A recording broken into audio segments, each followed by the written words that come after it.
क्या बिहार के मुख्यमंत्री नीतीश कुमार की हैसियत सिर्फ 1000 वोट की है?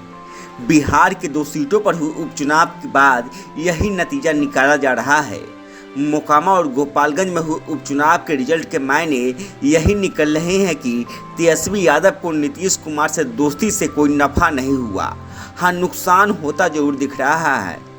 2020 के विधानसभा चुनाव के बाद जितने भी उपचुनाव हुए उसमें तेजस्वी का ग्राफ तेजी से ऊपर जा रहा था, लेकिन नीतीश से दोस्ती के बाद 2 सीटों पर हुए उपचुनाव के रिजल्ट से तेजस्वी जरूर सकते में होंगे। बिहार में 2 सीटों पर हुए उपचुनाव में सबसे ज्यादा चर्चा मोकामा विधानसभा क्षेत्र की हो रही थी। बाहुबली अनंत सिंह के सजायाफ्ता होने के कारण यहाँ उपचुनाव हो रहा था। राजद ने अनंत सिंह की पत्नी नीलम देवी को मैदान में उतारा था। नीलम देवी चुनाव जीत भी गई, लेकिन उनकी जीत के बाद भी राजद की नींद जरूर उड़ी होगी। आंकड़े ऐसी ही कहानी कह रहे हैं। 2020 के विधानसभा चुनाव में जब अनंत सिंह राजद के टिकट पर चुनाव लड़ रहे थे तो उन्होंने तकरीबन 36,000 वोट से जीत हासिल की थी। 2022 के उपचुनाव में अनंत सिंह की पत्नी को राजद, कांग्रेस, वाम पार्टियों के साथ साथ नीतीश कुमार का भी समर्थन था, लेकिन नीलम देवी सिर्फ 16,741 वोटों से चुनाव जीत पाई। ऐसा तब हुआ जब मोकामा विधानसभा सीट पर 30 साल में पहली दफे चुनाव लड़ रही थी बीजेपी ने इस उपचुनाव से पहले कभी वहाँ चुनावी तैयारी की ही नहीं थी। 1995 से ही बीजेपी गठबंधन में चुनाव लड़ती आई थी। हमेशा यह सीट जेडीयू के कोटे में जाता था। 2015 में जब जेडीयू से गठबंधन नहीं था तो बीजेपी ने सीट लोजपा के लिए छोड़ दिया था।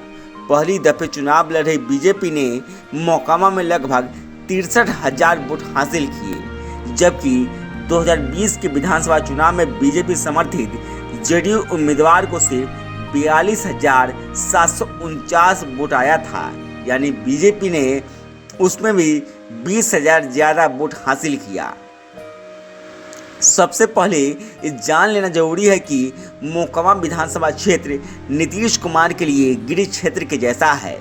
मोकामा विधानसभा क्षेत्र पहले बाढ़ लोकसभा क्षेत्र का हिस्सा था, जहां से नीतीश कुमार लगातार सांसद हुआ करते थे।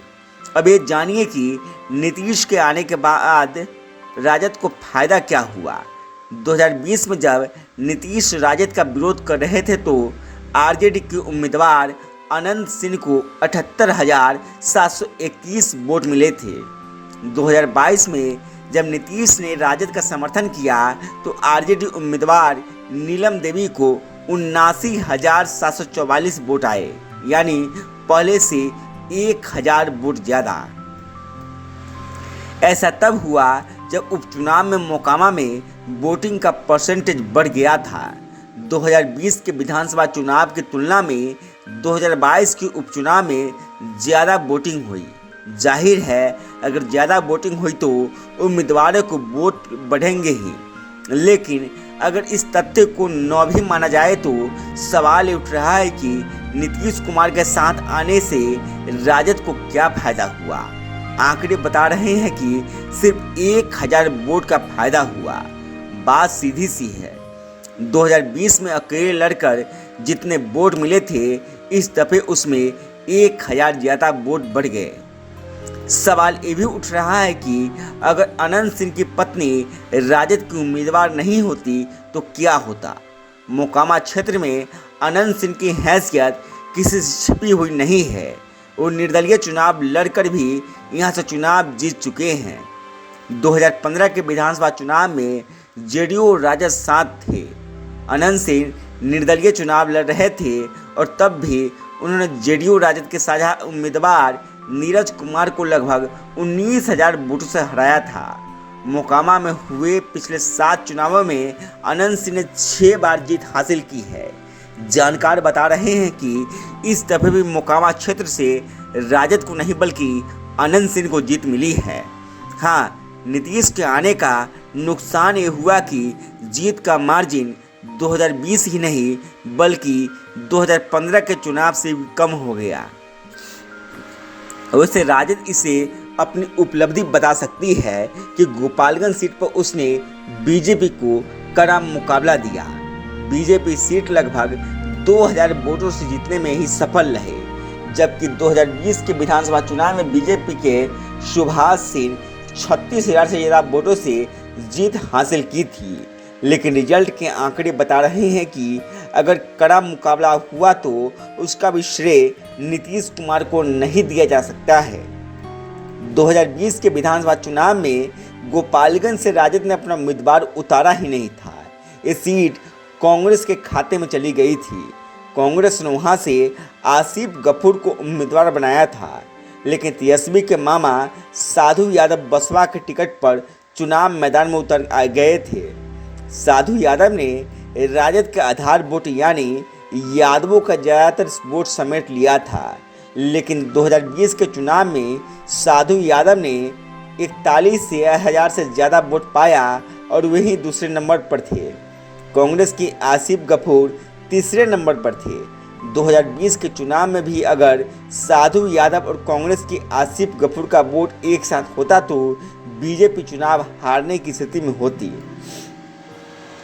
2022 के उपचुनाव में एक बार फिर साधु यादव ने अपनी पत्नी इंदिरा देवी को बसपा के टिकट पर मैदान में उतार दिया था, लेकिन यादवों ने साधु यादव से पल्ला झाड़ लिया। इंदिरा देवी को 9,000 वोट भी नहीं आ पाए। गोपालगंज उत्तर प्रदेश से सटा इलाका है और वहां के दलित वोटरों पर मायावती का प्रभाव है। इंदिरा देवी को मायावती के समर्थक दलित वोटरों का ही वोट मिला। साधु यादव अपनी बिरादरी यानी यादव वोटरों में कोई संधवारी नहीं कर पाए। राजद के कैंडिडेट को उसका फायदा मिला। गोपालगंज में अगर बीजेपी कड़े मुकाबले फंसी तो उसका एक और प्रमुख कारण था बीजेपी के वोट में संधमारी। दरअसल तेजस्वी यादव ने पहली दफे प्रयोग करते हुए गोपालगंज से वैश्य समुदाय के मोहन प्रसाद को टिकट दे दिया था। मोहन प्रसाद ने बीजेपी के आधार वोट माने जाने वाले वैश्यों के वोट में जमकर सेंध लगाई। इसमें भी नीतीश कुमार की कोई भूमिका नहीं रही। 3 महीने पहले नीतीश से दोस्ती करने वाले तेजस्वी प्रसाद यादव के लिए उपचुनाव का परिणाम बहुत बेहतर नहीं माना जा सकता। 2020 के विधानसभा चुनाव के बाद बिहार में तेजस्वी का ग्राफ लगातार ऊपर जा रहा था। मोकामा और गोपालगंज में उपचुनाव से पहले बिहार में 3 और विधानसभा क्षेत्रों में उपचुनाव हुए। इसी साल बोचहा में विधानसभा का उपचुनाव हुआ था। इस सीट पर 2020 में राजद का उम्मीदवार 11,000 वोट से चुनाव हार गया था। जीत एनडीए में शामिल मुकेश सहनी की पार्टी के उम्मीदवार मुसाफिर पासवान को मिली थी। मुसाफिर पासवान के निधन के बाद 2022 के अप्रैल में जब बोचहा में उपचुनाव हुआ तो राजद का उम्मीदवार 36,000 से ज़्यादा वोटों से चुनाव जीता।